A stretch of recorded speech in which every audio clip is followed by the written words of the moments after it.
सुप्रभात बच्चों, 8वीं क्लास के सभी संस्कृत के छात्रों का स्वागत है।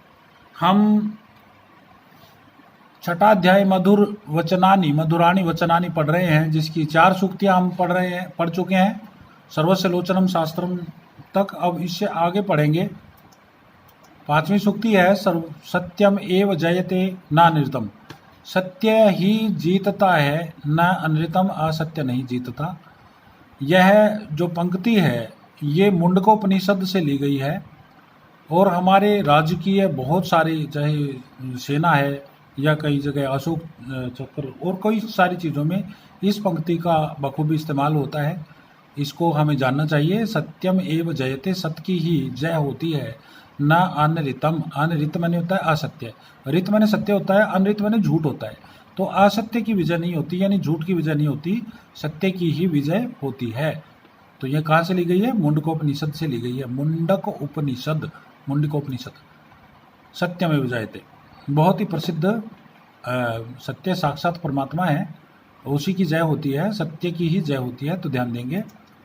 संसारे, दुनिया में, सत्य से एव जय भवति, सत्य की ही जय होती है। न तो असत्यस्य, असत्य की तो नहीं। अतः इसलिए सर्वदा हमेशा सत्यम वदंतु, सत्य बोलें। सत्य की ही विजय होती है, असत्य की तो नहीं। संसार में सत्य की ही जय होती है, असत्य की तो नहीं। इसलिए सदा सत्य बोलें। ये हिंदी देखें। सत्य की ही विजय होती है, असत्य की नहीं। संसार में सत्य की ही विजय होती है, असत्य की नहीं होती, इसलिए हमेशा सत्य बोलें। अब इसके बाद छठी जो सूक्ति है, माँ भ्राता भ्रात्रम द्विक्षत, भाई भाई से द्वेष ना करे। इस संसार में यह प्रसिद्ध है कि भाई ही भाई का विनाशक रहा है, रावण से लेकर के।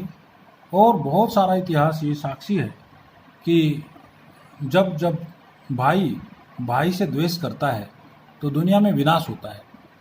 इसलिए यहाँ पर कहा है कि भाई हमेशा भाई से प्यार बनाए रखे तो तरक्की होती है, अन्यथा चाहे रावण विभीषण की बात हो, और बहुत सारे एग्जाम्पल हैं इस दुनिया में, जिसमें प्रबोध महाजन, उसका भाई और दुनिया भर के जितने भी लोग हुए हैं, तो उन सब ने भाई की मृत्यु का ही कारण बन गए वो। तो इसलिए भाई भाई से द्वेष ना करें। ये वैसे भी ये कहा है कि हमें आपस में मिल के ही रहना चाहिए, प्यार प्रेम से बढ़कर कोई चीज़ नहीं होती। इसलिए प्रेम से मिल कर रहें, एक दूसरे में अपना प्रेमी भाई अपना अपना समझें, तभी हम तरक्की के मार्ग पर चल सकते हैं। द्वेष, ईर्ष्या, जलन ये हमेशा विनाश का कारण बनते हैं। देखिए, जनेषु परस्परम भ्रातृभावा भवेत, लोगों में आपस में भाईचारा होना चाहिए। न तो द्वेष है, द्वेष भाव, जलन भाव नहीं होना चाहिए। केनापि सह ईर्ष्या मा कुरुत, किसी के साथ भी ईर्ष्या ना करें। परस्पर मिलित्वा विषयो, आपस में मिलकर रहें। जनेषु, लोगों में, भ्रातृभाव भाईचारा, भवेत मैंने हो, ना तो द्वेष है, द्वेष ना हो। केनापि सह, किसी के साथ भी, ईर्ष्याम मा कुरुत, ईर्ष्या ना करें। परस्पर आपस में, मिलित्वा विषयो, मिलकर रहे या मिलकर रहना चाहिए। ये हिंदी आपके सामने। भाई भाई से द्वेष ना करें, लोगों में आपस में भाईचारा हो, द्वेष न हो, किसी के साथ भी ईर्ष्या ना करें, आपस में मिलकर रहें।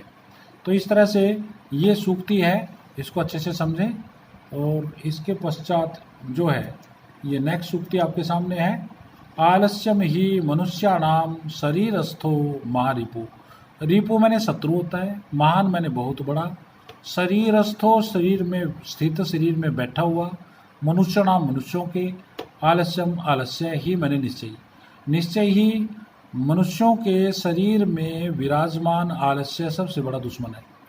नहीं तो मनुष्य कहीं के कहीं तरक्की कर ले, कितना भी ऊंचा पहुंच जाए। तो यहाँ पर यह बताया कि आलस्य मानव जीवन का सबसे बड़ा दुश्मन है। और इसकी दूसरी लाइन है, नास्ति उद्यम समो बंधु। उद्यम मैंने होता परिश्रम जैसा कोई बंधु नहीं है। कृत्वा नाव सिद्धति, जो करते ही आपको उसका रिजल्ट दे देता है। इसलिए परिश्रम जैसा कोई मित्र नहीं है। और आलस्य जैसा हमारे शरीर में कोई शत्रु नहीं है। ये आलसी पड़ा है जो कुछ खा रहा है, कुछ गिरा रहा है, कुछ ज़मीन पे पड़ा है, ये हालत खराब है। अस्माकम शत्रु अस्माकम शरीरे एव अस्ति, हमारा दुश्मन हमारे शरीर में ही है। और ऐसा क्या शत्रु, वह शत्रु कौन सा है? आलस्यम, वह आलस्य है। आलस्यम एव वस्तुतः अस्माकम शत्रु अस्तु, आलस्य ही वास्तव में हमारा दुश्मन होता है। अतः आलस्य मा कुरुत, इसलिए कभी आलस्य ना करें, कभी आलस्य ना करें। ये इसकी हिंदी दे दी, आलस्य ही मानव शरीर में सबसे बड़ा शत्रु है। हमारा सबसे बड़ा दुश्मन शत्रु हमारे शरीर में ही है। और वह शत्रु कौन सा है? उत्तर है आलस्य। आलस्य ही वास्तव में हमारा सबसे बड़ा शत्रु है। अतः आलस्य न करें।